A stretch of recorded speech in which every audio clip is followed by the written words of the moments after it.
we were just deliberating. We're going to talk about One Piece today. This is actually the Unchained universe portion of Enigmas Unchained. Me and ICE and TNigma are huge fans of this particular show, One Piece. I mean, and I have to be absolutely honest.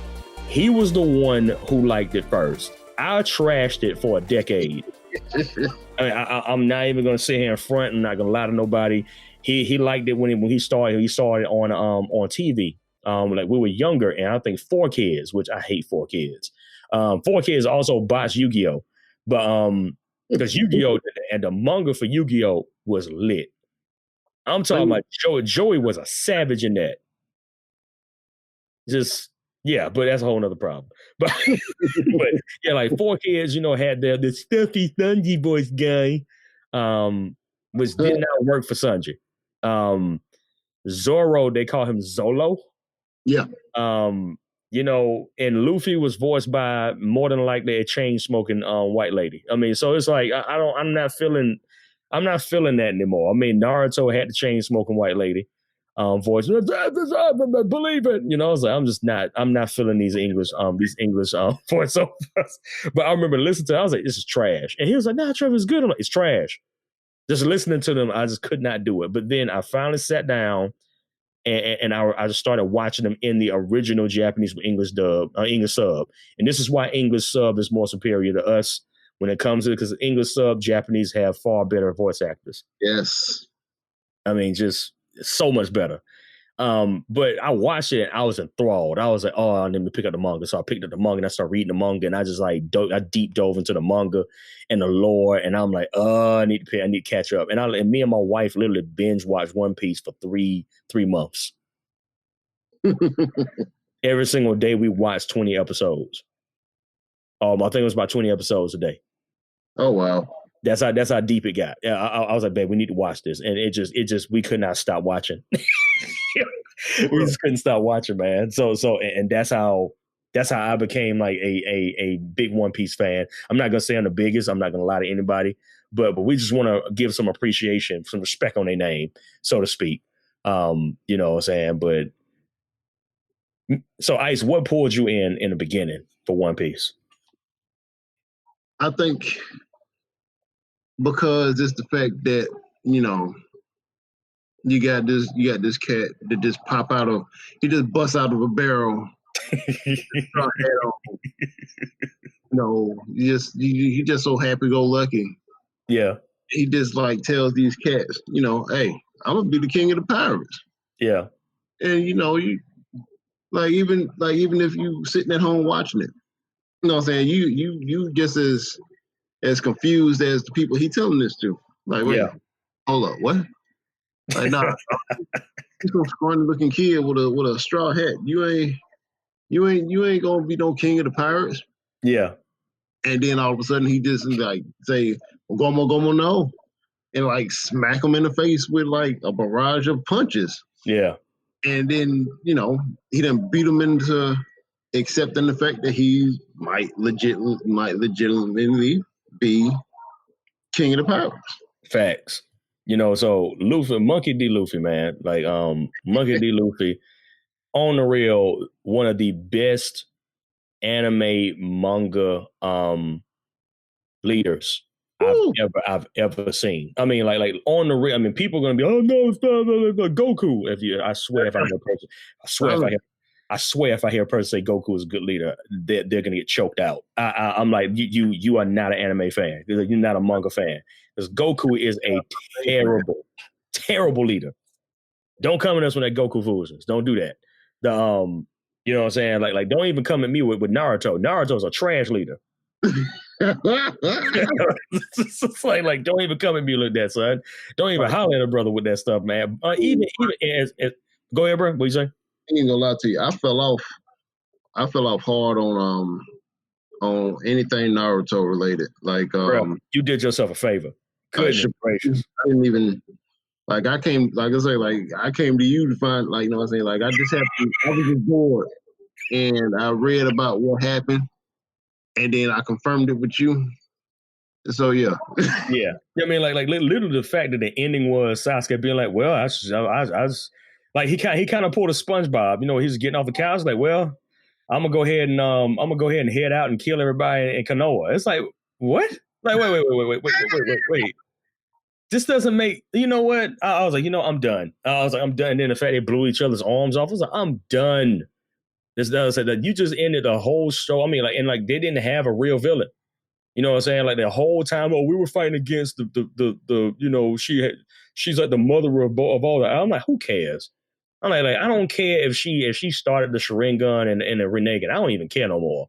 I said the thing that bothered me, is that like for me, Naruto's villain should have been Pain, and they roughed that, they messed that up. Pain Right. was a perfect villain for Naruto. You know what I'm saying? They just, oh, we gonna go ahead and have Naruto win him over. I'm like, I can't stand that, man. Yeah, I think after a while, that's kind of what eventually turned me away from Naruto. Yeah, bruh.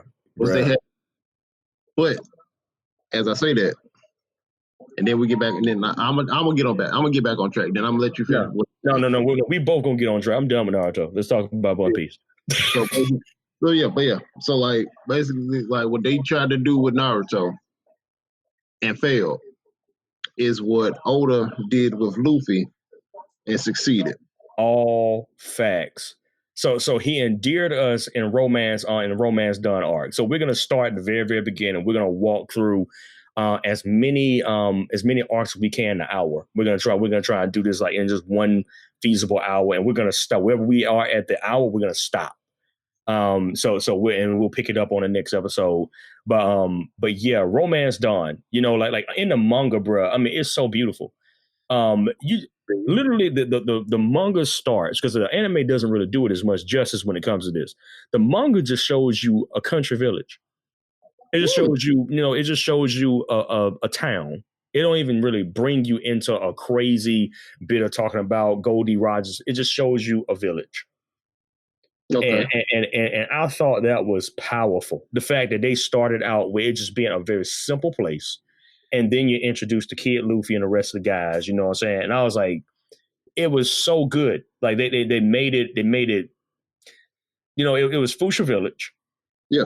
You know what I'm saying? And that, that's when the red hair pirates with Shanks, the G, red hair Shanks, one of the most hood characters in anime history, manga history. I mean, like literally one of the most slept on characters that I've ever seen. Like probably one of the best mentor characters we've seen. And we deal with the fact that, Goldie Rogers, and just to kind of give a premise for it, Goldie Rogers or Gold Rogers, the pirate king at the time, surrendered himself and was actually put under the knife by the Marines. And when he was put at the gallows, one of the people in the crowd asked him, "Hey, yo, what happened to all your treasure?" And homeboy picked up the big smile and he was like, "I left it at the end of the Grand Line. Go and get it. The One Piece is real." You know what I'm saying? Like, and started the pirate revolution, and they killed him for that. Like he smiled when they stabbed, they impaled him. He was still smiling like a doggone G, and it started a great pirate age. You know what I'm saying? So what we find out is that Red Hair Shanks was actually a member of Goldie Rogers' crew, and that's from a little bit reading a little bit later on. But since we're caught up in a sense, this is something we already know. The Red Hair Shanks, is got his own crew, the Red Hair Pirates, and that's when you finally meet this little boy, Monkey D. Luffy, and he's he stabbed himself in his left eye to try and prove that he could actually be a pirate. That's where he gets his little scar, the stitch scar. Monkey D. Luffy ends up eating the Gomu Gomu no fruit, which they have these things called devil fruits that all have a particular ability, and it's a very interesting concept because it gives you something, but it takes something away. It takes away your ability to actually be in water, to be in the sea, which for a pirate is absolutely contradictory. That each one of them that sails out to sea eating a devil fruit is actually risking their life anyway, because if they fall into the water, the sea literally takes them. So it's like they have no other recourse other than just to keep moving forward. We actually find out the currency, which is belly, and we find out that Shanks has like an 8 $1 million belly bounty on his head when all this stuff happens. But Luffy eats the fruit and immediately becomes a rubber man. You know, you know what I'm saying? It immediately happens, and Shanks is like, you little sucker, for the most part, like, I dig you. Because we don't. I mean, it's crazy. We don't even know what Shanks was actually thinking about doing with the Gomu Gomu no fruit. Like, he just had it in a little chest, so we don't know if he was going to eat it. We don't know if he was going to give it to somebody else. We don't know who it used to belong to, because we've learned later on as well that devil fruits actually regen after the person dies. So if a person had a particular fruit, it can actually regenerate and it can be put back into the wild. So like once that person dies, it just grows right back again. But but he ate it like it was dessert, and it was they say none of these fruits taste good. But the moment that you bite it, you don't even have to eat the whole thing. The moment that you bite it, you're immediately given the powers that thing actually offers. So he ate it, and he was given the Gomu Gomu no power, which is like the rubber power. So later on, Shanks is about to leave, and I believe that Luffy was kidnapped by what's the dude name? What's the boy name? I want to say Higuma, but I might be wrong. I think you're right. No, it was just a bunch of bandits. It was a bunch of bandits. I think Makuna was the mayor. He was the mayor. Okay. And he was kidnapped by a bunch of pirates.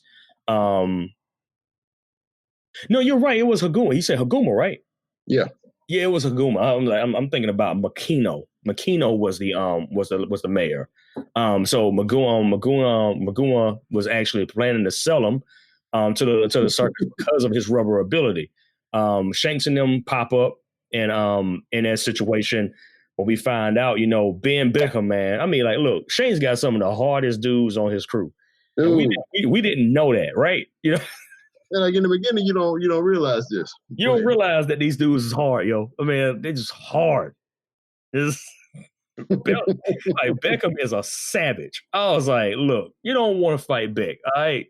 Beck looked like that type of dude that will wax you and then order the drink on your name. He looked like that type of dude. But Beck just wrecked the dudes, right? And and Haguma took like pretty much. I think he threw him in. He threw Luffy in the sea, and Luffy can't swim now because of the Gomu Gomu no fruit. And Shanks jumps in, and the Sea King eats Haguma, and it ends up taking Shanks' arm. And Shanks, and I'm doing this in fast forward because I think that for people that are jumping in, they're gonna have to learn these terms anyway. But like Shanks does something called Conqueror's Haki. Yeah, where it's an ability. There are three forms of Haki. There's observation, there's armament, and then there's Conquerors. Each one of them has a particular ability. Yeah. And Conqueror's Haki allows a person to pretty much exude such killing intent and such power that it arrests the person in front of them. If they have a weaker will than them, then they just bend and bow. Now, as TNigma says this, we cheating a little bit because in the beginning you don't understand what's going on here. None of that stuff is explained. Yeah, like he this is how good of a story writer Oda is. Oda wrote this stuff like what 400, 500 chapters in. He explained what that was. You know what I'm saying? They just not they're just not starting to really explain it. Yep.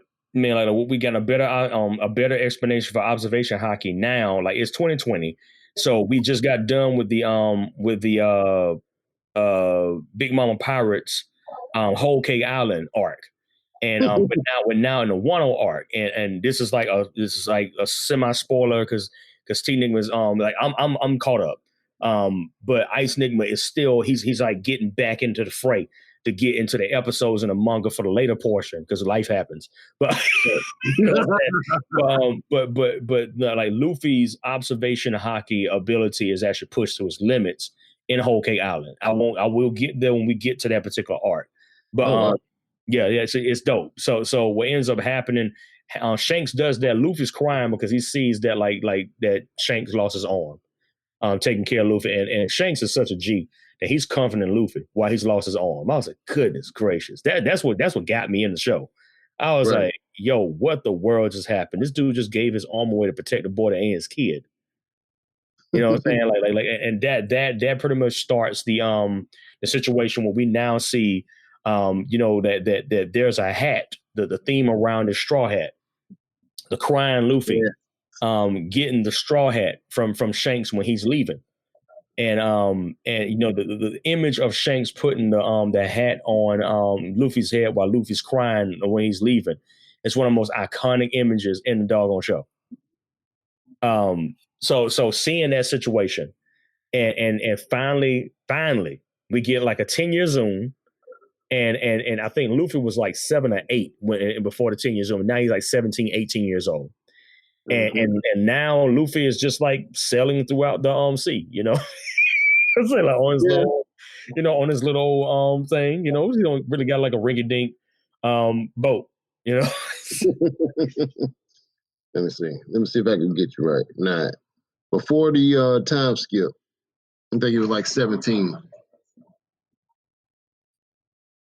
So yeah. So I think you're right. Yeah, before the time skip, I think he was 17. I think he's 19 after the time skip. I think he was 17. Right? Yeah, so I think he was 7. He was 7 when all that stuff happened with him and Shanks then.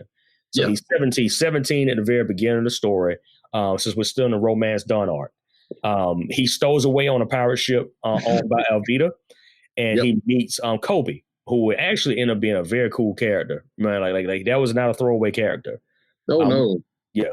So which we find out about Oda, that Oda does not like throwing away characters. He likes making sure these people breathe in the universe that they're in. So Kobe is like a beaten like cabin boy.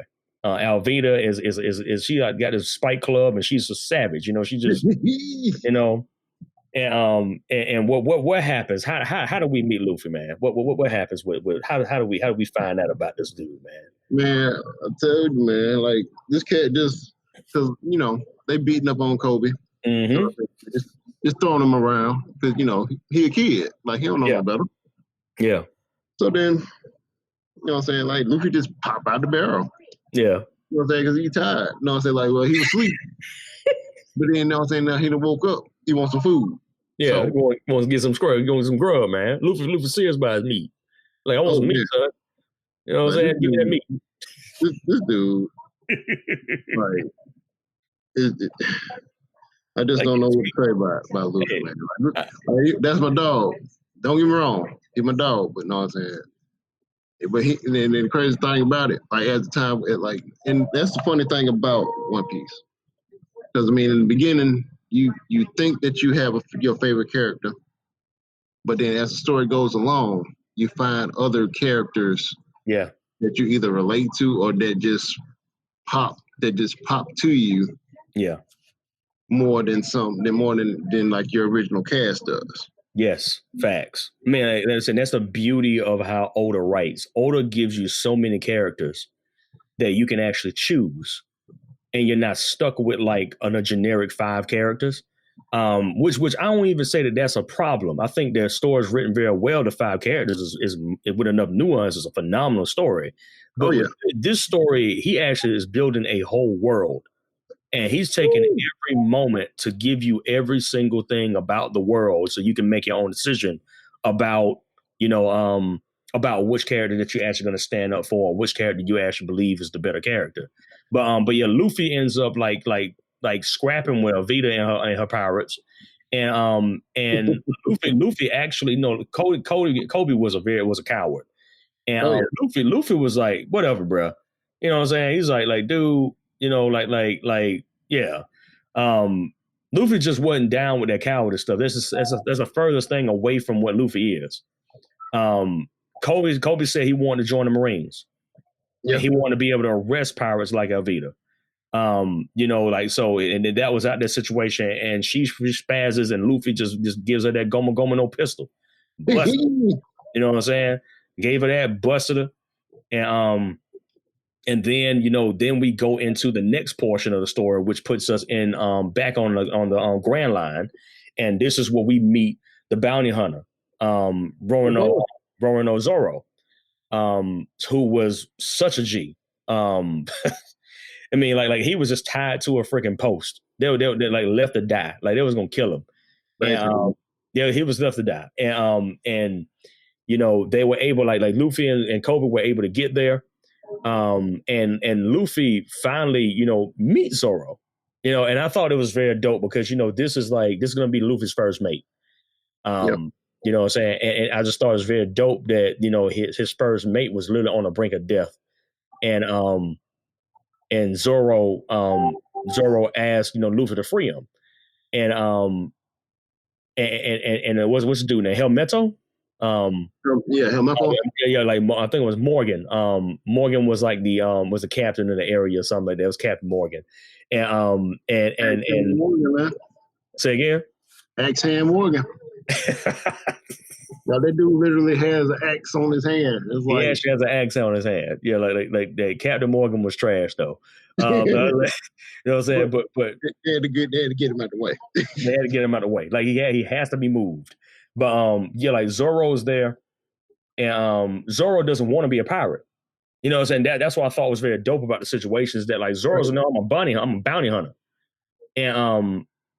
And Luffy's like, nah, but I need this dude on my squad. Like, I remember, like, I just like for Luffy's like, no. He's gonna be on my squad, right? And pretty much, you know, Luffy ends up just busting suckers. I mean, you know, I really do appreciate this, man. Cause like Luffy's that type of dude that when he wants you to be on his crew, he would do everything in his power to make sure that you come with him. And and he like this is like freeing Zoro. You know, like trying to figure out what Zoro's swords were. Helmepo had took him. You know what I'm saying? Like, and Luffy gave him the swords back, and then we get to see, you know, like Zoro in the three sword stance for the first time. You know what I'm saying? Like where he actually bites, he puts a sword in his mouth. I mean, how much of a savage you gotta be? You got two swords. You got two swords in your hand, and you got one in your mouth. And I was like, okay. I mean, at first I saw this is trash. I was like, this. Then I saw, I'm like, oh my goodness, look at this dude go. I mean, he was so. I mean, I was like, I would see why suckers wouldn't want to fight this dude. He was a savage, bruh, savage man. You know what I'm saying? But he ripped through them dudes, man. And you know, Luffy like told homeboy point blank, I'm gonna be the Pirate King. You down? I'm saying like, are you down? Because I'm being a Pirate King. This is you know, I'm gonna let you finish, but I'm gonna do this real quick. Go ahead, bro. Yeah. Like what you come to realize about who like what ends up becoming the Straw Hat Pirates is, and like you said, like you know, like once Luffy see you and he like, you know what, I want you to be part of my crew. Yeah. He don't just like get somebody just because they strong or because they know how to use a gun. Facts. Or, you know, because of this or because of that. Everybody has their own specific purpose. And, you know, they have their own sense of what they bring to the table. Yes. And what he sees in them. Yeah. And the crazy part about it is when he meets these people, they look at him sideways like, first of all, what are you talking about? Yeah. Like, and dude, I love that, by the way. Yeah, like you keep going. I love that. Me too. And I think that was another thing that drew me to it. Like that kept me glued to One Piece. What made me, you know, try to pull you in the beginning. You know what I'm saying? But then, like I say, like I had to, you know what I'm saying, I had to let you see it for yourself. All I can do is just tell you about it. Yeah. You know what I'm saying?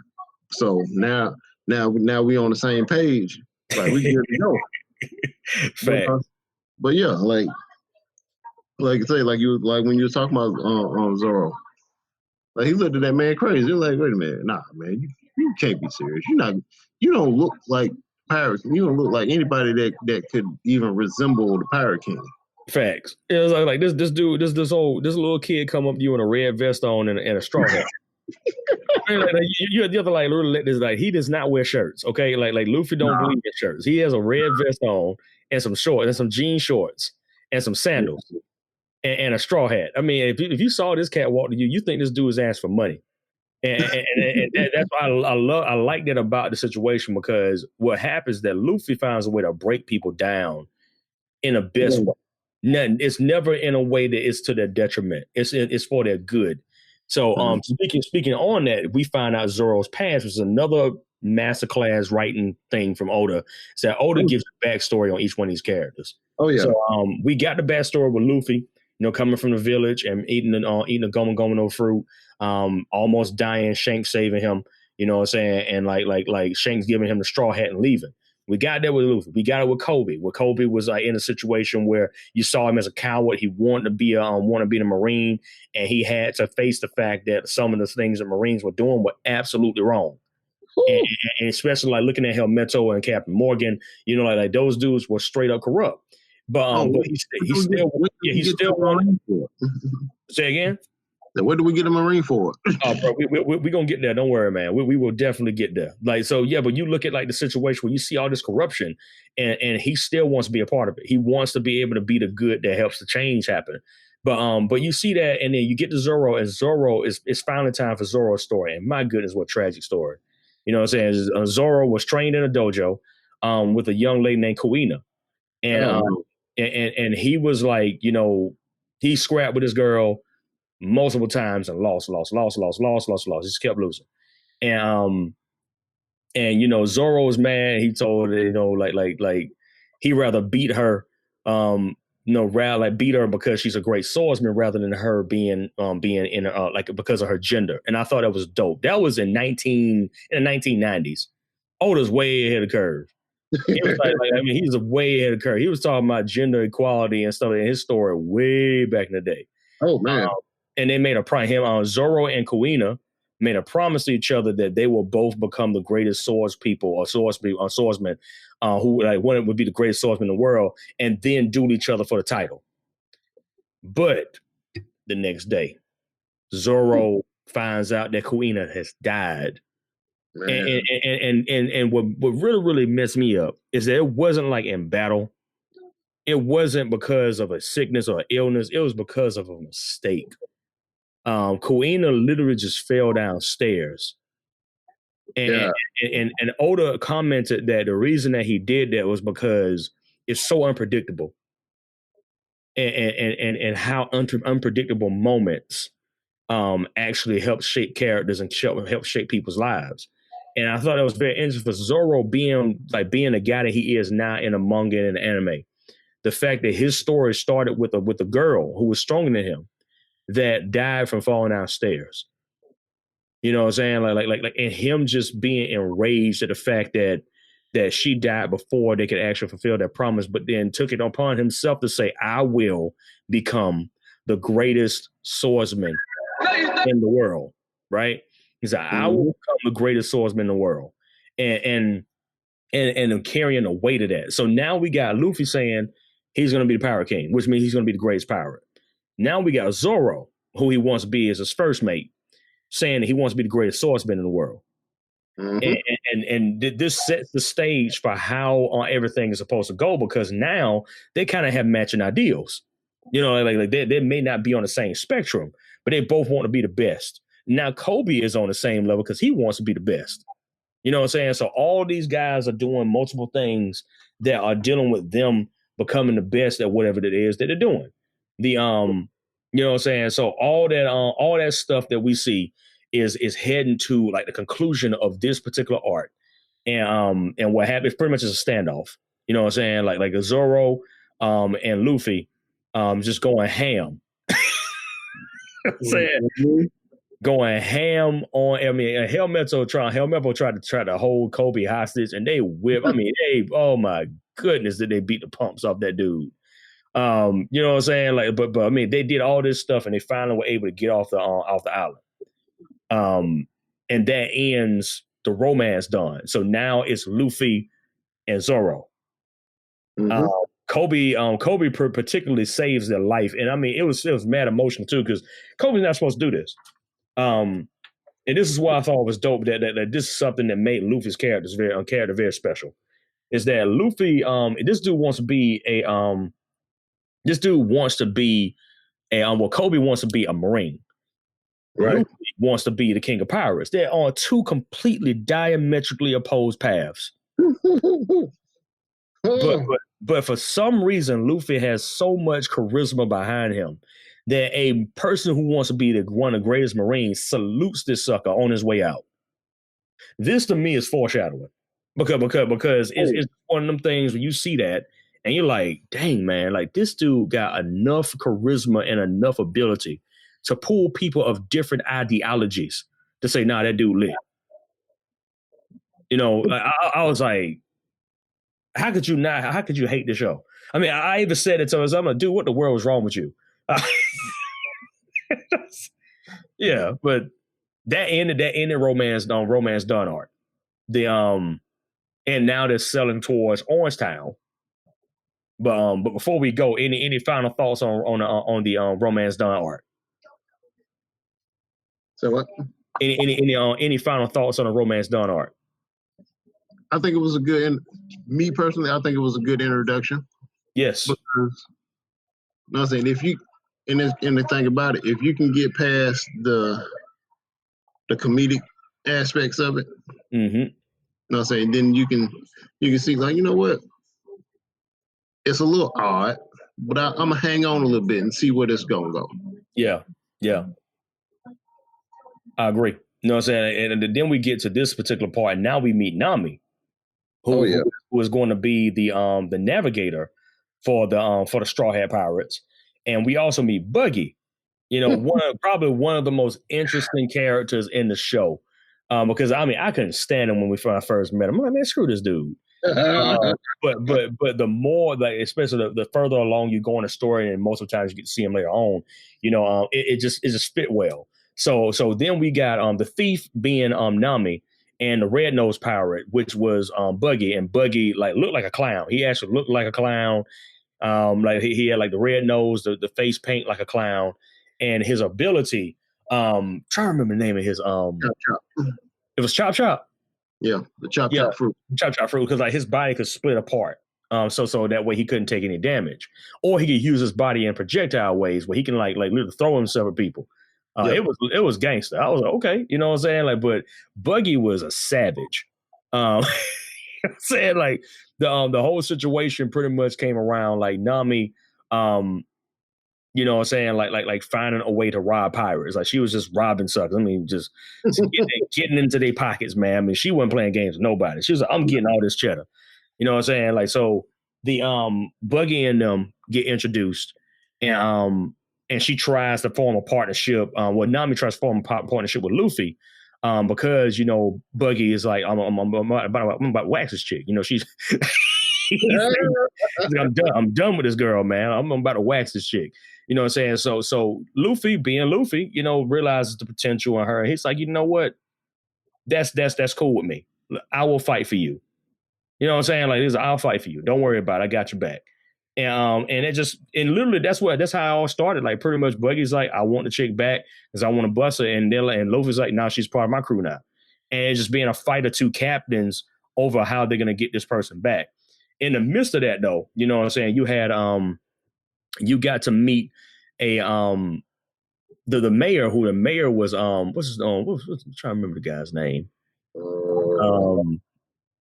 Shoot, what was his name? Boodle. His name was Boodle. Oh, okay. Had to dig that one out, Bo. I'm like, yeah. But Boodle was there, and Boodle was pretty much like trying to figure out a way to you know, like he's the last citizen in his town. You know, and they're like he's trying to find a way to even just get it back to being restored, and he couldn't. But we meet Richie. He was like the pet lion of Moji, I think his name was. And then we finally get to see like, you know, some of the stuff that Buggy can do in a scrap. And like Buggy, I mean, yo, look, your boy Zoro got damaged. I was like, what the world just happened? You know what I'm saying? Like that shocked me. I was like, oh, because what's his name? Kabaji? I think you're right. I think it's Kabaji. Kabaji was scrapping with Zoro, and he was kicking the dude in his freaking wound. Like, you sucker. I mean, I mean, like certain things that I liked in the fight because they're pirates, man. So they fighting like pirates. There was cheating, everything they could do, man. I'm gonna bust this dude. But Luffy scrapped against Buggy, and my goodness, they have a fight. I mean, for earlier on fight, that was a stakes match. A stakes. There was actually high stakes in that. You know, Buggy wasn't backing down. I'm saying, but he waxed Buggy though. I mean, Luffy got him though. Luffy busted that sucker and got Nami, and Nami ended up like pretty much revealing that she like is a fantastic navigator.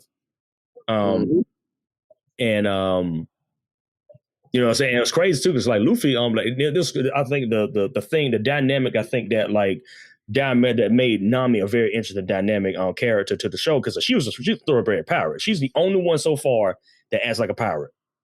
She's like, I'm gonna rob you, I'm gonna steal from you, and I'm gonna get it by any means necessary. And Luffy left like $500,000, 500,000 belly. Yeah, you know what I'm saying? He wouldn't even pick it up. You know what I'm saying? And he left it for them to rebuild their town. And she was like, sucker, why in the world you leave him that money? Why don't we just go and pocket that change? You know, she's like, let's pocket the cheddar. You know, right. You know what I'm saying? She's like, yo, let's pocket the cheddar real quick, you know. We'll find out more about that in a minute, but continue. Yeah, you know what I'm saying? But yeah, and she tells Luffy, like you should never, ever do that again. You know, I thought that was a very, very interesting dynamic, that she's the only one that really cares about money. You know what I'm saying? Well, we get more of a spectrum on that, but Zoro don't care about money. No. Luffy doesn't care about money. But they get Nami, and Nami is a thoroughbred. She's like, I'm gonna get this cheddar. Nami is like the navigator / accountant.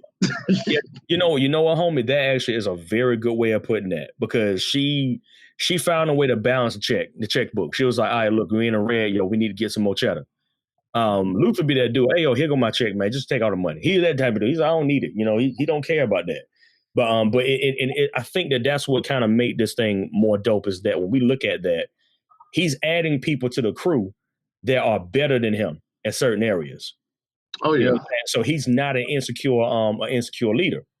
You know, he's like, I know this person's better than me. And that, I think that made the way that Nami, Zoro, and Luffy working together in the beginning as original three, it worked because Zoro's the muscle, Luffy is just the guts, the muscle, and the brain. You know what I'm saying? Like I think that was a very good fit for coming out of Orange Time. That was the second arc. Because no, I'm saying in the beginning, Luffy wasn't that strong. He wasn't. Right. You know what I'm saying? Like, yeah, he knew what to do with his ability, but you know, at this point, he wasn't where he's supposed to be. Yeah, he wasn't there yet. Like, but he was getting there though. Oh yeah, he was getting there. So then we get to the Syrup Village arc, which introduces us to the fourth character of a crew named Usopp. Which he will be known later on in the series as God Usopp, but we'll get there. You know what I'm saying? But we meet Usopp. So get King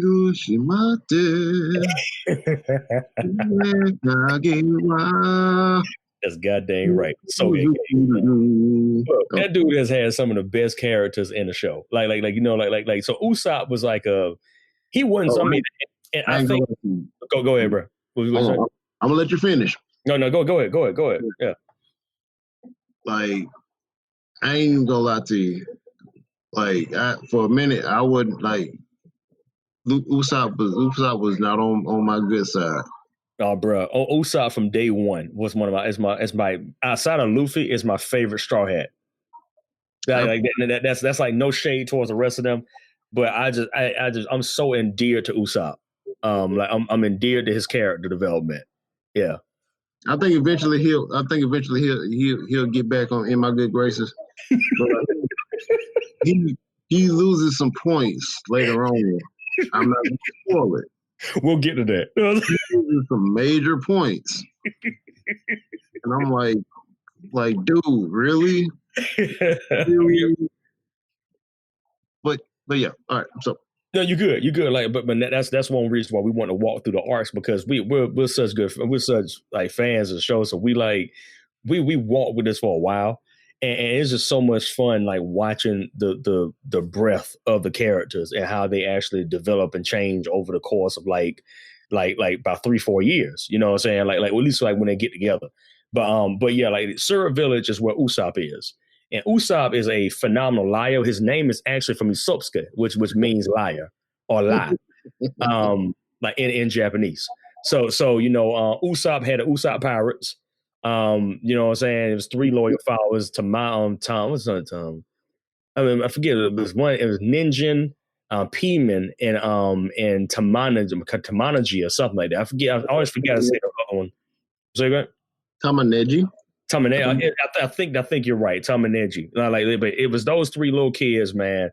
And they kept lying about how they was fighting pirates, Yeah. Like I said, like that was his whole name. His whole name is actually like he's a liar. And he kept this girl named Kaya. She's bed rich. She got 2 butlers. And the 2 butlers, they they one of them is actually an actual authentic pirate. And he's waiting for his time to get out of there and to take everything back over. The but pretty much what happens is that like his name is Kuro, the leader of the Black Cat Pirates. He was one of the butlers, and he finally kind of enacted his plan to kidnap Kaya. You know what I'm saying? Like, well, I don't say kidnap, but they thought Usopp was kidnapping her because Usopp found out that she was in danger, and he was like pretty much, they didn't believe him because he cried wolf too many times. Oh man. I mean, which was real messed up because like it kind of dealt with that theme very early on that you can burn your bridges with the words that you say, and I appreciated that. That like Oda took that time to kind of show if it was a younger audience reading at that time, like if there was a teen years or whatever, that like you dealing with like these lies and absolutes every single day, it will catch up to you. And and he could have, if he wasn't such a liar, he could have saved Kaya off the first jump, like first time. But because of what he did, it put her in more danger. You know what I'm saying? But it was crazy. So Luffy and them popped up, out of nowhere almost. You know what I'm saying? They just like kind of strode into the village and they just ended up fighting. They ended up just being in the fight. You know what I'm saying? Like it got crazy. I mean, I was like, goodness gracious. Kuro had these freaking what was like, it was like Freddy Krueger gloves. I mean, this sucker came out there. I was like, okay, this sucker went on. I mean, I thought he was like, this dude over here making soup. This sucker's a savage. You know what I'm saying? Like, but his whole crew was savage. I mean, like they scrapped. He was probably one of the most legitimate threats in the beginning, at least for a moment. And Usopp was all this stuff is happening, and Usopp is like, I don't know what's going on. I mean, he's trying to find a way to save Kaya. It's not working.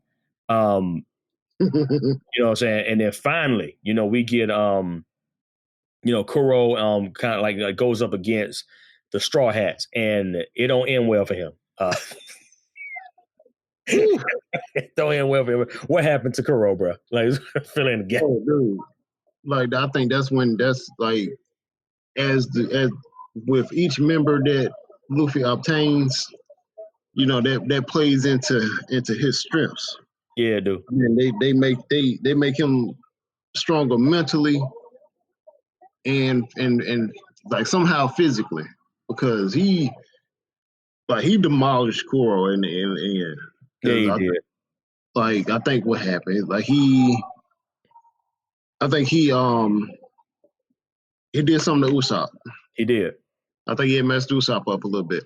He did, but he had also abandoned his crew. That's what I'm saying, and that was the thing that like you finally got to see Luffy's resolve in being a captain. And he was like, I think he did Gomu Gomu no Kane to Kuro and just busted the sucker. But like it was so overwhelming. You know what I'm saying? Like that. It was mostly because this is the first time you actually saw him angry. You know what I'm saying? Like that we had not seen like Luffy angry until he saw Kuro's lack of respect for his crew. It's like Luffy just wants to beat you, and he just want to keep it moving. But it's the first time we actually got to get some new ones on Luffy being a leader. And he's like, "How dare you abandon your people? You done brought them out here." And he busted that sucker. And I was like, "That dude is a thoroughbred leader." Like he was, I'm not putting. He said, I wouldn't dare abandon my crew." You know, so which added another layer to his character. That like, yeah, he's fun loving and he loves meat, he loves eating. You know, what I'm saying, yeah, he's not the smartest guy on the planet, but that dude is doggone loyal. That dude is loyal, yo. I mean, I think that's what really made him such a dope. So at least so far in the story, was made it even more dope. And then of course we get the Going Merry. Like they refit, they retrofit the Black Cat the Black Cat's pirate ship into the Going Merry, which is the first ship in first at least authentic ship for the Straw Hats that they were known for. And Usopp kind of helped retrofit that situation. And Usopp wants to he wants to join, but he don't think that he's supposed to be. And this is why I like Usopp's character, because Usopp was that dude. He was not going to sit there and lie to you and tell you that he was supposed to be on the crew, but he would lie to you to tell you to not take him on the crew. You know what I'm saying? Like that's I thought that was a dope. Like he double lied. He was I'm gonna go ahead and disband my crew and we're gonna do my own thing. And they were leaving. I think Zoro's like, get on the ship already. Basically. So just get your behind on the ship. I was on the floor laugh. I said it's like Zoro's that dude. Like he see it too. He saw it in Usopp as well, because Usopp is an excellent sniper. Yeah. Which adds another dynamic to the crew. So now you got the Straw Hat, which is the heart, the guts, the leader. You got the strength of a swordsman, the money changing, ideals, and also best thief and navigator of Nami. Nami is probably the most intelligent Straw Hat outside of Frankie in the future. You know what I'm saying? But and then now we finally got our eyes. Which is the sniper, the one who can look out at the sea and see what's going on, but he didn't know exactly what he was supposed to be at this moment in the story. At this moment, he thought he was an engineer. He thought he was taken in to take care of the Going Merry, and that's what he dedicated most of his time to doing. He cared deeply for the Going Merry ship. He made sure that it was taken care of and all that stuff. That's what he was doing. But he was also an excellent sniper, and that now we have a 4-person crew. We have Luffy, Zoro, we have Nami, and we have Usopp. So, and that's pretty much honestly until the next arc, which we'll try and squeeze in real quick. You know what I'm saying? And then we'll end it. The arc where we finally meet the last, at least the last one for a while, member, which was Sanji. Sanji, Blackfoot Sanji. My dog. Yeah, this is Ice's favorite character for good reason. I think like looking at his character, I was like, when I finally got to get it, I said, Mitch, he's gonna love this character. I just that's his. This has got to be his favorite character for a reason. I just kept dealing with it. And I was like, why is this? I'm like, I get it now. So I was like, I get it now. I got you. So we get introduced to they're still in East Blue, which East Blue is there are multiple blues. They consider the blues as far as for the sea. And we're this is like the East Blue saga is what we're still in. So this ends the East Blue saga. All these happenings are in the East Blue. And we finally go, what's this, Beratie? Beratie, so it's a floating oasis. And it's actually like a restaurant. By where we meet Sanji, and we also meet Johnny and Yosaku at the place where Sanji feeds them. This is how we meet them. The way that this, it just blew my mind. I'd never seen anything like this. Well, I think it was Gin was starving to death, and he was a criminal. And Sanji went in the kitchen and just cooked him something to eat and laid in front of him and just sat out there and smoked a cigarette. And I was like, that just took me for a loop. I was like, okay, what the world's going on here? And that's when we finally find the quote, which is, if a person is hungry, I'm going to feed them, by Sanji. And I was like, dang, yo. That's a dope character. It's just simple as that. Now we don't know the fighting power and everything just yet. We're just being introduced to, Dunn, Craig, and Gin was one of the members of his crew, and they were trifling acting. Luffy was actually trying to work off his debt because he ate too much, and I'm saying, bust some stuff up, and it was all right, sucker. Look, you gonna put some work in because you don't just tear up my ship. It was Zeph, who's the mentor of Sanji, and and Zeph was a G, He's a G. I mean, that's like nothing really much else you can really say about that. Zeph was a G. Apparently he was a sorry, I think he was an ex-pirate or ex-marine. I can't remember which part he was.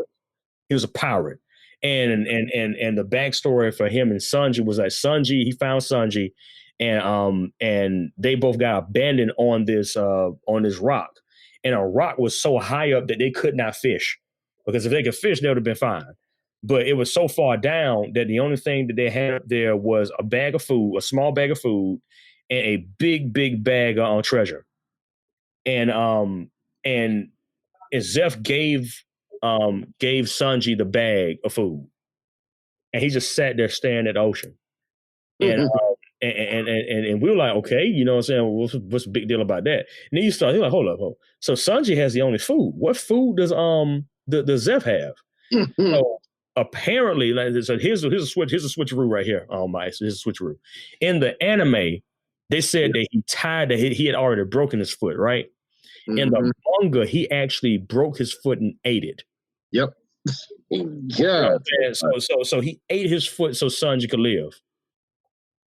I was like, oh my goodness, right? Ooh. So I was like, the devotion you get from he kept that boy alive, and of course, Zeph got to realize his dream, built the floating oasis, and began to train Sanji on how to fight, and also in how to be a gentleman, and how to also be an excellent cook. So now we got the cook. So what you got to say about your boy, man? Man, when I found out about what Chef Zeph did for Sanji, I was like, wow. Yeah. That's first of all, that's love. Oh, facts, bro. I mean, there's no other way to really cut that other than the fact that's love right there. I was like, man. So, you know what I'm saying? So from that point on, I think Sanji had like a deep respect for Zeph. Yeah. Like, because man, like what do you do to repay that?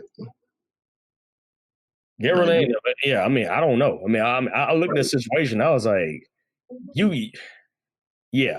I was like, goodness gracious, like that whole situation to me was madness. But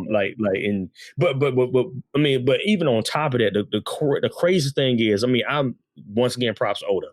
So while they're introducing us to Sanji's mentor, we get to meet Zoro's future mentor. The greatest swordsman alive, Dracul Hawkeye's Mihawk. And he's the number one swordsman on the planet. And he is what they call a warlord of the sea. Yes. So he's the first warlord of the sea that we ever meet. And he's just sailing on his little old ship. Literally sleeping in the sea. How dangerous you got to be that you can sleep through the sea? Oh boy, he's sleeping. It's pirate ridden, and that sucker sleeping.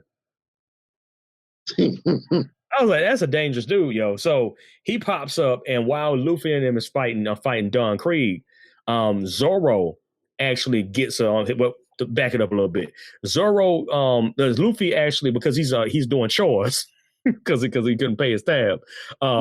Zeph. So he's like, all right, look, to clear my debt, if I get rid of Don, can you clear my debt and pay it? And he's like, all right, Zeph, like, bet, just go ahead and figure this out. So Luffy's like, all right, I'm just gonna go and tear this dude up.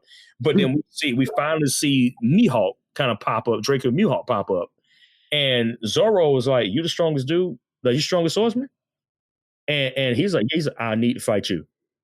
It wasn't even like a hesitation. He's, I need to fight you, bro. I need to fight you. And he was clearly outmatched by Mihawk. But homeboy held his arm, like pretty much exposed his body to because he lost a match. Yeah. And he was like, I want you to hit me with your best one, right? And Mihawk was so impressed by him that he pulled out his actual sword, like the real sword. I mean, like not no, he was using like a knife. It was like a little butter knife almost. It looked like. That was funny. Yo, it was trifling. That's what. You know what I'm saying? I was like, yo, you cold for that? Like he's gonna pull up like a little old butter. You know what I'm saying? I was like, yo, he still waxed that dude. He waxed that dude. I was like, oh my goodness, what the world's going on? And he pulled the freaking sword out.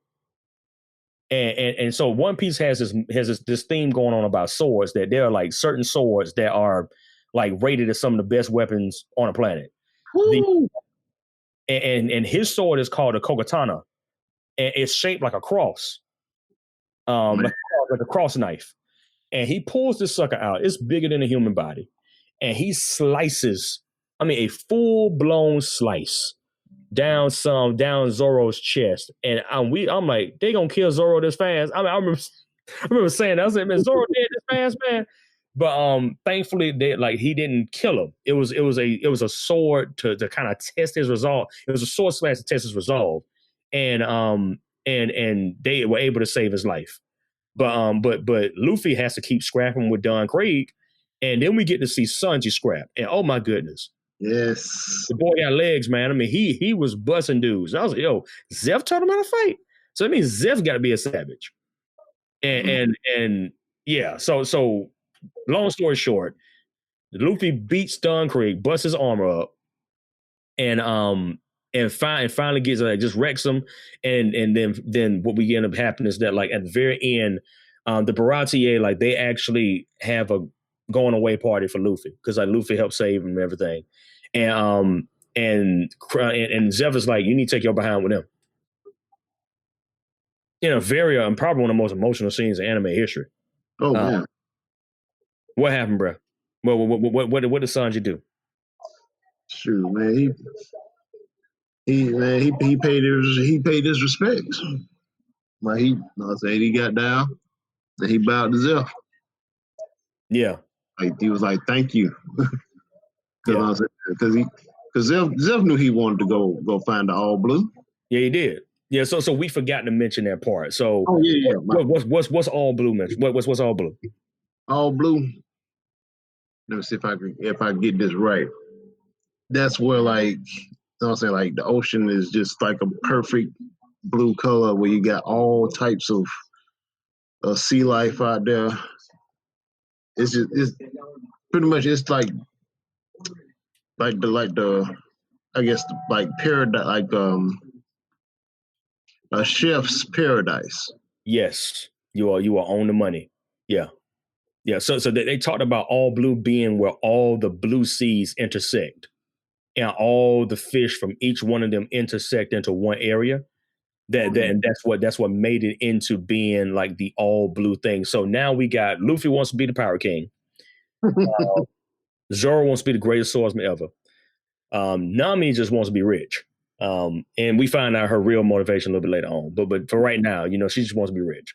Usopp just wants to be of use.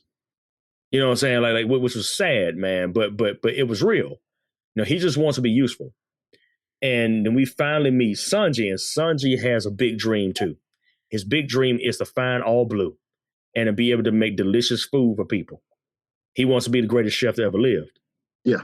So now we got these situations where like the tearful send off where Zeph himself even cried. I didn't think they were gonna let Zeph cry, but they had Zeph crying. I was like, oh man, I'm about to be tore up in here. It's like he tried to hold his face. You look all mean. That's like mean as all get out, yo. It's like look like he chew on nails in the beginning of the day. Start the day off right. He's like, I need some nails. He just pop a bunch of nails in his mouth. Yeah, good nails. That's how he look. And he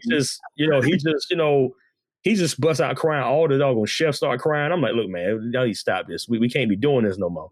And of course, we get plenty more of these at the while. Oh man, we get plenty more of these in the future. That was the first of many. But my goodness, and then I think at this particular point in time, I think Nami does she steal the ship? Yes. Yes, no, and then this ends the East Blue arc when Nami actually finally showing her true colors, and she steals the ship, Mary, the Going Mary from everybody else, and Usopp, like he earned his role as a sniper by using the cannon wielding, like cannon wielding on the actual ships. He does like, oh, that dude's a sniper. Like he's just such a you could see it in him. So all these things were, lining up for us to go into the next arc. You know what I'm saying? Like which this the next one we'll do that one another day. That one's gonna start with the Arlong arc. And it is like the final the arc for, I think it was one of the final ones for the East Blue. But yeah, like it was pretty much still all this stuff is still in the East Blue. We haven't left that area yet. And we will probably start that one on the next one because I think we're at our hour now, or at least close to our hour. So, any last thoughts on how we got to Sanji, like for in the Beratie arc? I think we did. I think we did pretty good with him. Like, yeah. I mean, like I said, go ahead. Boy, like it can only get better from here. Facts. I mean, like this is literally concrete. Like this is the concrete for the story. That he's laying it down for the foundation to get us into the meat of the story, to show us all the extra parts he's going to build on. Because with this twist of Nami taking the ship, going into the Arlong arc, it completely turns into a completely different situation. So we look forward to talking to you guys about that. If you haven't checked out One Piece, please do. AnimeFreak.tv. You know what I'm saying? Kiss Anime. You know what I'm saying? That Go Anime. There's so many different channels that you can use to not support Crunchyroll. Just don't give money to Crunchyroll. But that's a whole other situation. But yeah, just find a way to watch this show. It is a great show. I do believe that once you start, you'll get hooked. These characters are telling. I'm on Hulu. Yeah, no, so you anything but Crunchyroll. That's all. that's a whole podcast worth of me crashing on Crunchyroll because I'm an original contributor from 2007. So I know what it used to be. But like I said, that's a whole nother episode. But until then, thank you guys for joining us for this episode. We will definitely do some more on One Piece and a few other animes that we really like, but we're gonna vibe off One Piece for a little bit. So until then, this is TNigma. And this is also the ICE Enigma. We'll see y'all later. And we're going to see you guys later on the next one. Solve those enigmas. Don't leave them unsolved. But guess what? The ICE can say it, and with me and ICE can actually agree on this fully. One Piece is one of the funnest enigmas to solve. So definitely solve those enigmas.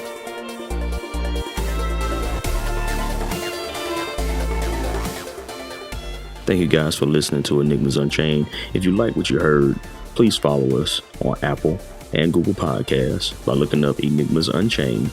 Also, you can follow us on Twitter and Instagram at Enigmas Unchained, as well as on Facebook by searching our name. Thank you guys for having us, and we look forward to seeing you again. Solve those enigmas. Don't leave them unsolved.